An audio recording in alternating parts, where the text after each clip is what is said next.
هذه القصيدة من كلمات الأخ الغالي عبد الولي الهميلي، والذي يهديها إلى رفيقه محمد اللطف اللي له مسجون 9 سنوات في السجن المركزي. وكما يليها الجواب من الشاعر السجين محمد حسن اللطف، وهي تحكي وتعبر ما فيها أداء علي أحمد السندي.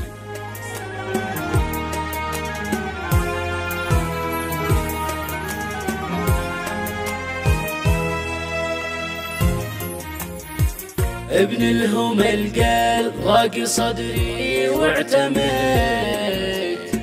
يوم الزمن كبل رفيقي بالقيود، من بعد فرق الجيد بالحزن اكتويت، ومسيت اعاني جرح قلبي والكبود.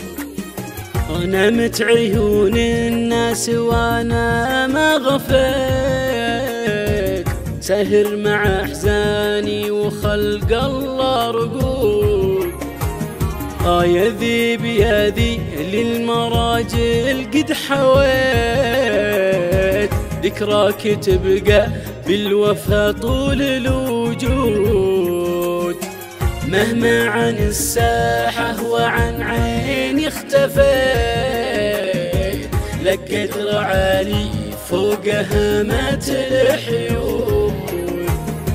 حسن الصحب ذي بالشهامة قد بنيت، شامخ على أساس الأخاء جودة وجود. والصبر يا ذي بالفلا مهما ابتليت، لابد ما تفرج ولحبابك تعود. خذ من زمانك تجربة فيما رأيت، واحفظ دروس الوقت والشدة الشهود. وابشر بعزك يا محمد ما اشتهيت، وانا لك الفزعة إذا العالم جحود. وامسك بحبل الله وبه وحده ثليت، وادعي لربي في قنوتك والسجود. يا الله يا رب أنت ما غيرك دعيت، فرج على مسند رزاحي والعمود.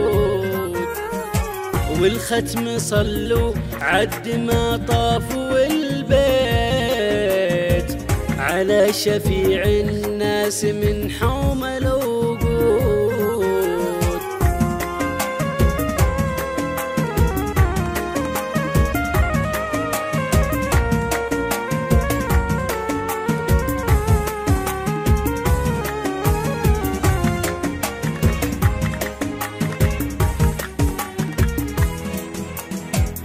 يا الله يا عالي على العرش استويت، عفوك وغفرانك وسترك يا ودود.